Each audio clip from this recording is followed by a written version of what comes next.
안녕하세요. 반갑습니다. 허재삼 작가입니다. 오늘 제가 여러분들께 소개해드릴 책은요, 김종명 작가님이 지은 절대 설득하지 마라 라는 책입니다. 사람을 얻는 소통의 기술이라는 부제가 붙어 있습니다. 먼저 작가 소개를 해드리겠습니다. 김종명, 삼성 SDS 멀티 캠퍼스 김종명의 소통의 기술 명강사, 부산대학교 경제학과와 고려대학교 경영대학원을 졸업하고 동국대학교 불교학과 박사과정을 수료했다. 서울 보증보험 차장을 거쳐 보성 어페럴과 닉스의 CEO를 역임했다. 20년 동안의 금융기관과 패션회사 CEO 경험을 바탕으로 공공기관, 대학교, 대기업 등에서 10년 이상 리더십과 소통에 대해 강의하면서 경영자들과 리더들을 코칭하고 있다. 이 과정을 통해 저자는 깨달았다. 사람들은 설득당하는 것을 결코 좋아하지 않는다. 설득하고 싶으면 오히려 설득을 내려놓고 상대방의 마음을 먼저 알아줘야 한다. 설득의 역설이다. 저자는 이 책에서 마음 알아주기 대화법을 제시한다. 설득하기에 앞서 먼저 상대방의 마음을 알아주는 것이 중요하다. 상대방의 마음의 문을 열고 난 후에 자신이 하고 싶은 말을 한다. 철저하게 소통의 순서를 지킨다. 마음 알아주기 대화는 설득하지 않지만 오히려 더 잘 설득되는 대화법이다. 많은 사람들이 이 대화법을 통해 힐링을 경험하면서 행복한 관계를 맺고 있다. 그럼 프롤로그를 한번 보겠습니다. 소통 능력이 행복을 결정한다. 소통이란 무엇일까? 우리는 끊임없이 소통을 말하고 있음에도 불구하고 왜 사람들 사이에 소통이 잘 이루어지지 않을까? 여기저기서 불통의 아우성이 들리는 이유는 무엇일까? 아이러니하게도 사람들은 소통이 잘 안 된다고 말하지만 내심으론 소통을 쉬운 것으로 생각하고 있다. 또 자신은 소통을 잘한다고 생각한다. 그래서 다른 이들과 소통하려는 노력을 별로 하지 않는다. 그리고 소통이 안 될 경우 그 책임을 모두 상대방에게 돌린다. 저 사람은 말이 안 통해. 저 사람은 도대체 말귀를 못 알아들어. 왜 소통이 잘 되지 않을까? 사람들은 누구나 자신의 필터를 통해 세상을 받아들인다. 그 필터에는 자신의 경험과 지식, 가치관, 신념 등 이제까지 살아오면서 축적된 모든 것이 포함되어 있다. 그 때문에 필터가 서로 다른 경우에는 같은 말도 서로 다르게 해석한다. 왜냐하면 우리는 자신의 필터를 통해 모든 것을 받아들일 수밖에 없고 우리의 필터는 제각각 다르기 때문이다. 그래서 같은 말을 들어도 서로 다르게 해석할 수밖에 없다. 이것이 바로 소통이 어려운 본질적 이유다. 이러한 인식구조의 특성으로 인해 소통은 원래 어려울 수밖에 없다. 한마디로 말하면 소통은 잘 안 되는 것이 지극히 정상이다. 그렇다면 소통하지 않고도 잘 살아갈 수 있는가? 불가능한 일이다. 우리의 삶은 매일 만나는 사람들과의 관계로 이루어져 있다. 어떤 일을 하든, 어떤 지위에 있든, 우리는 매일 사람들을 만나면서 살아간다. 만약 그들과의 소통이 제대로 이루어지지 않고 항상 갈등을 일으킨다면 우리의 삶은 행복해질 수 없다. 반대로 매일 만나는 사람들과 잘 소통하면서 즐거운 관계를 맺을 수 있다면 우리의 삶은 하루하루가 행복할 것이다. 그러므로 소통 능력이 행복을 결정한다고 말할 수 있다. 사람들에게 소통이 제대로 되지 않으면 어떤 일이 생기는지 물었더니 주로 이렇게 대답했다. 갈등이 생기고 관계가 삭막해진다. 서로 원하는 방향으로 나아가지 못하고 중구난방이 된다. 함께 일해도 시너지 효과가 나지 않고 힘들기만 하다. 서로 위해준다고 하는 것이 오히려 서로에게 상처를 준다. 주변 사람들과의 관계가 행복하지 않다. 이런 말들을 종합해보면 주변 사람들과 제대로 소통하지 못할 때 일을 제대로 하기도 어려울 뿐 아니라 행복해지기도 어렵다. 소통에는 순서가 있다. 때로는 상대방을 설득하고 싶거나 설득해야 할 경우가 있다. 그러나 설득에는 커다란 함정이 있다. 설득당한 사람은 기분이 좋지 않을 가능성이 매우 높다. 설득당한 뒤에 와우, 저 사람 정말 똑똑하네. 정말 설득을 잘하네. 멋지네. 이렇게 생각하지 않는다.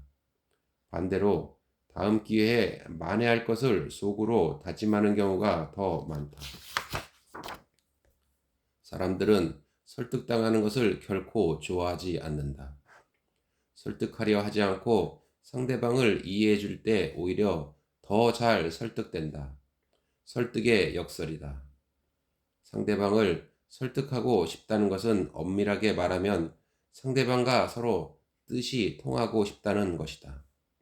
따라서 설득하고 싶다는 것은 소통하고 싶다는 것과 같은 말이다. 그러나 소통을 잘하는 사람들은 결코 상대방을 설득하지 않는다. 먼저 상대방의 이야기를 듣고 난 후에 자신의 의견을 말한다. 옷을 입은 채 샤워하는 것이 아니라 옷을 벗고 나서 샤워하는 것처럼 그들은 소통에도 순서가 있다는 것을 잘 알고 있다. 그들은 먼저 상대방의 마음의 문을 열고 나서야 자신의 생각을 말한다. 철저하게 순서를 지킨다. 마음 알아주기 대화법. 이 책은 지난 10여 년 동안 소통의 방법에 대해 강의하고 코칭하면서 터득한 결과물이다. 그동안의 경험과 공부를 통해 사람들이 왜 소통을 잘 못하는지, 어떻게 하면 소통을 잘 할 수 있는지에 대한 해법을 제시한다. 이 책은 크게 두 가지에 초점을 맞추고 있다. 첫째, 소통이 본질적으로 어려운 이유. 둘째, 그럼에도 불구하고 소통을 잘하는 방법. 그동안의 강의와 코칭을 통해 다음과 같은 사실을 확인했다. 첫째, 사람들은 자신의 기분을 알아주면 쉽게 마음을 열었다. 둘째, 자신의 생각, 즉, 가치관, 신념, 판단 등을 알아주면 존중받는다고 느꼈다. 셋째, 자신의 욕구를 알아주면 인정받는다고 생각했다. 기분, 생각, 욕구를 한마디로 말하면 마음이라고 할 수 있다. 따라서 이 책에서는 행복하게 소통하는 방법으로 마음 알아주기 대화법을 제시한다. 상대방의 마음을 알아주는 대화의 효과는 놀라웠다. 대화하는 사람마다 좋은 관계가 형성되었고 관계에 마일리지가 쌓여갔다. 자기 마음을 알아주는 사람에게 친밀감을 끼고 신뢰하게 되면서 조직의 분위기도 좋아지고 팀워크도 좋아졌으며 성과도 좋아졌다. 제일 먼저 상대방에 대한 이해를 통해 대인관계의 갈등이 해소되었다. 불필요한 논쟁이 사라지고 서로의 욕구를 존중하는 대화를 통해 관계의 질이 좋아졌다. 마음 알아주기 대화를 실천했던 사람들이 밝히는 마음 알아주기 대화의 효과를 소개한다. 상대방에게 화나는 일이 현저히 줄어들었다. 예전에는 까다로운 사람이라는 말을 많이 들었는데 이젠 편안한 사람이라는 말을 많이 듣는다. 예전에는 무슨 대화를 해야 할지 막막했는데 이제 대화에 자신감이 생겼다. 만나는 사람마다 대화가 편안해지고 좋은 관계를 맺을 수 있게 되었다. 상대방의 마음을 이해하고 공감할 수 있게 되었다. 내가 먼저 상대방의 마음을 알아주니까 오히려 설득이 잘 되고 까다로운 문제도 쉽게 해결할 수 있었다. 마음 알아주기 대화를 하니까 부부관계가 좋아졌다. 절대 설득하지 마라. 다만 마음을 먼저 알아줘라. 이것이 소통의 비결이다. 소통은 만나는 사람마다 서로 뜻이 통하고 감정이 통하여 서로를 위해주고 기분 좋은 관계를 맺고 원하는 것을 주고받는 것이다. 매일 만나는 사람들과 어떻게 좋은 관계를 맺으며 서로 원하는 것을 주고받을 수 있는지가 행복의 관건이다. 심리학자 아들러는 모든 고민은 인간관계에서 비롯된다. 불행의 근원은 인간관계에 있고 행복의 원천 또한 인간관계에 있다고 했다. 소통 능력이 행복을 결정한다는 말이다. 마음 알아주기 대화법은 상대방의 마음과 만나는 소통 방법이다. 마음 알아주기 대화를 통해 더욱 행복한 관계를 맺을 수 있다. 마음 알아주기 대화로 모든 사람들이 행복한 삶을 살아갈 수 있기를 기대한다. 그럼 목차를 한번 보겠습니다. 제1장 소통은 원래 어렵다. 제2장 절대 설득하지 마라. 제3장 마음 알아주기 대화법. 제4장 소통은 순서다. 그럼 본문으로 한번 들어가 보겠습니다. 제1장 소통은 원래 어렵다. 자신의 필터로 세상을 본다. 시골에 사는 시아버지가 며느리에게 전화를 했다. 요즘 너희들 형편 어렵니? 며느리는 전화를 끊으면서 중얼거렸다. 아버님은 용돈 좀 아껴 쓰시지. 우리도 형편이 어려운데. 똑같은 내용의 전화를 직장에 있는 아들에게 했다. 요즘 너희들 형편 어렵니? 아들은 전화를 끊고 나서 동료들에게 소리쳤다. 오늘 저녁 내가 한턱 쏠게. 동료들이 무슨 좋은 일이 있는지 물었다. 아들은 천연덕스럽게 말했다. 아무래도 우리 아버지가 논을 팔아서 보내줄 것 같아. 시아버지의 똑같은 말에 며느리와 아들은 이처럼 서로 다르게 받아들인다. 상사가 한참 동안 설명하고 난 후에 부하에게 물었다. 내 말이 무슨 뜻인지 알겠지? 부하가 머뭇거리며 대답했다. 예, 무슨 말씀인지 잘 알겠습니다. 그런데 며칠 후 확인해 보니 상사와 부하는 이 무슨 말을 전혀 다르게 이해하고 있었다. 부장님이 그렇게 말씀하셨는데요. 내가 언제 그랬어? 자넨 왜 그렇게 말귀를 못 알아듣나? 난감한 일이지만 직장에서 자주 일어나는 일이다. 서울에서 직장 생활을 하는 딸이 아기를 낳았다. 아기를 마땅히 맡길 곳이 없어 6개월 동안만 시골에 계신 친정엄마의 도움을 받기로 했다. 친정엄마의 도움으로 안심하고 직장 생활을 할 수 있게 된 딸은 고마움의 표시로 매달 엄마에게 용돈을 드렸다.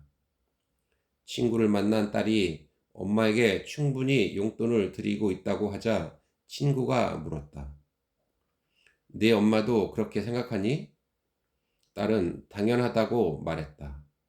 그날 저녁 딸이 엄마에게 물었다. 엄마, 내가 드리는 용돈 충분하지? 엄마가 한숨을 쉬면서 말했다. 내가 너한테 무슨 돈을 받고 있다고 그러니? 내가 직업으로 애를 봐주면 이보다 10배는 더 받겠다. 딸은 엄마의 말을 듣고 무척 서운했다. 아니, 엄마가 손주 하나 봐주면서 떼돈 받으려고 생각했단 말이야? 부서장 회의를 마치고 각자 부서에 돌아가 회의 내용을 전달하는 것을 보면 그야말로 과간이다. 이 사람들이 정말 같은 회의에 참석했는지 의심스러울 정도로 다르게 전달한다. 어떤 문제가 있는 것일까? 그러나 회의도 잘 진행됐고 부서장들에게는 아무런 문제가 없다. 사람들이 세상을 인식하는 방법을 알면 모든 것이 이해된다. 사람은 누구나 자신의 기준으로 모든 것을 받아들인다. 즉, 자신의 필터로 세상을 해석한다. 그 필터에는 지식과 경험, 가치관, 신념, 의도 등 자신의 삶을 통해 받아들인 모든 것이 축적되어 있다. 지식, 가치관, 신념, 경험, 의도, 종교, 성격, 선입견, 인종, 성별, 나이, 직업, 고향, 사회적 지위, 학력 등등. 이 필터는 사람마다 모두 다르다. 여기서 소통의 애로가 발생한다. 필터가 서로 다르면 같은 말을 듣고도 서로 다른 해석을 할 수밖에 없다. 앞에 예로 든 시어머니의 전화나 엄마와 딸의 대화에서처럼 서로의 의도가 다르면 전혀 다르게 해석할 수밖에 없다.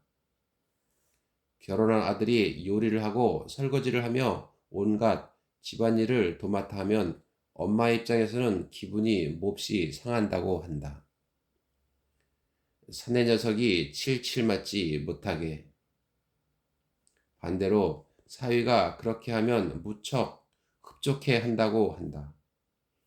우리 사위가 제일이야. 우리 딸이 정말 결혼을 잘했어. 아들이 설거지를 하면 칠칠 맞지 못하고 사위가 설거지를 하면 최고의 사위가 된다. 왜냐하면 입장이 다르기 때문이다. 입장이 다르면 똑같은 행위에 대해서도 다르게 해석할 수밖에 없다. 우리는 자신의 필터를 통해 세상을 이해한다. 어떤 사물을 보거나 어떤 말을 들을 때 자신의 필터를 통해 이해하고 받아들인다. 다르게 말하면 우리는 자신의 필터를 벗어나서는 그 어떤 것도 받아들이지 못한다. 스토리를 쓴다. 친구에게 문자 메시지를 보냈는데 답장이 오지 않았다. 처음에는 문자를 못 봤나 하고 생각했다. 두 번째 문자를 보냈는데 역시 답장이 오지 않았다. 두 번째는 바쁜가 하고 생각했다. 세 번째 문자를 보낸 후에는 지금 나를 무시하나 하는 생각이 들었다. 속으로 몹시 불쾌했다. 그리고 몇 주가 흘러갔다. 나중에 들으니 그 친구는 교통사고를 당해 몇 주 동안 병원에 입원해 있었다고 한다. 휴대폰은 사고를 당하면서 잃어버렸고 치료를 받느라 휴대폰 개통이 늦었다고 했다. 몇 년 전 서울역에서 우연히 만난 친구에게 인사했는데 친구가 건성으로 대답하며 지나갔다. 응, 내가 지금 좀 바빠서. 나는 불쾌했다. 그럼 나는 한가해서 너에게 인사했냐? 인사하는데 몇 초가 걸린다고 그렇게 바쁜 척하고 그러냐? 나는 속으로 생각했다. 저 친구는 원래 학교 다닐 때부터 건방졌어. 그러니까 친구들한테 왕따를 당했지. 나는 이후에도 그 친구 이야기가 나오면 불쾌했다. 그런데 나중에 알고 보니 그 친구 회사가 그날 부도가 나는 바람에 황망하게 지방에 가느라 그랬다고 했다. 나는 부끄러워서 쥐구멍에라도 숨고 싶었다. 부서 회식을 할 때마다 항상 빠지는 친구가 있었다. 첫 번째 회식에서 빠졌을 때는 저 친구는 사람들과 어울리는 것을 싫어하는 모양이군 하고 생각했다. 네, 오늘 저는 여기까지 읽어드리고요. 다음에 새로운 책을 가지고 찾아뵙겠습니다. 감사합니다.